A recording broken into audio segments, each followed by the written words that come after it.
the site from which the embryoblast is attached to the trophoblast layer is called as embryonic pole, and the other side is called the embryonic pole.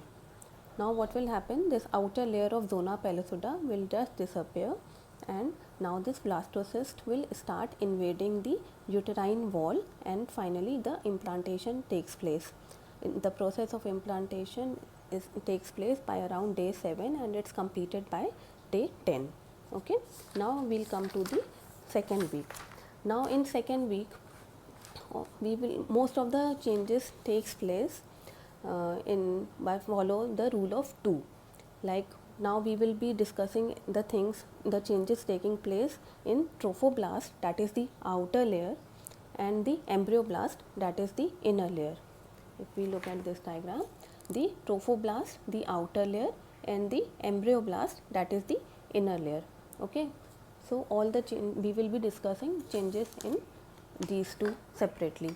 So firstly, in the trophoblast will get divided in two layers. The inner cell layer called as cytotrophoblast, and the outer layer is called as syncytotrophoblast. Okay, the cytotrophoblast layer of cells are cells that have well defined margins. Cell membrane have well defined margins, and they are single nucleus cell. And the syncytotrophoblast, the cell membranes are dissolved, and they are it is a multinucleated cell layer. Okay, now this is the area from where the blastocyst has entered the uterine wall. This is the uterine wall. So blastocyst has entered the uterine wall. Once the implantation takes place, the endometrium layer is now termed as decidua. Okay, now the endometrium is termed as decidua, and from where the implantation takes place, this area will be later replaced by a fibrin plug, which will be later replaced by the lining of endometrium. Okay, now you can imagine like this. This is the wall of uterus, and from here, like, the blastocyst has entered like this. Okay, so this is what is stratum compactum, then stratum spongiosum, and then the stratum basalis. Okay, it doesn't go till stratum basalis.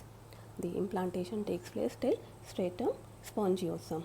Okay, so now this area, this point where the embryonic pole, where the blastocyst has from where it entered, this is now termed as decidua basalis. The remaining endometrial layer is called as decidua capsularis, and rest of the endometrial layer is called as decidua parietalis. Okay, this point from where the blastocyst has entered is called the decidua basalis. Rest of the endometrial lining is called as decidua capsularis, and the remaining is called as decidua parietalis. Okay, now the changes happening in the cytotrophoblast. In this syncytotrophoblast, now what will happen, these small lacunar spaces starts to develop. Okay, small lacunar spaces starts developing. The space between the two lacunar spaces are called as trabeculae. Okay, now what will happen, there are spiral arteries. This is the endometrium. There are spiral arteries in the endometrial lining. These spiral arteries will start invading these lacunar spaces. Okay, and then fill these lacunar spaces with blood, maternal blood. Okay, these spiral arteries from the endometrial layer will start invading these lacunar spaces and fill these lacunar spaces with maternal blood. Why this happens? As the cells are growing in size, they need more and more nutrition. So now the nutrition is provided by this maternal blood. Okay. Now what will happen? A layer of cytotrophoblast. This is the cytotrophoblast. Layer of cytotrophoblast will start invading the space between the two lacunar spaces. The space between the two lacunar spaces is called as trabeculae. So now these cytotrophoblast layer will start invading the space between the two lacunar spaces, that is in the trabeculae. Okay, so from here, from every point, these start invading like this in this layer. Okay, so this will form a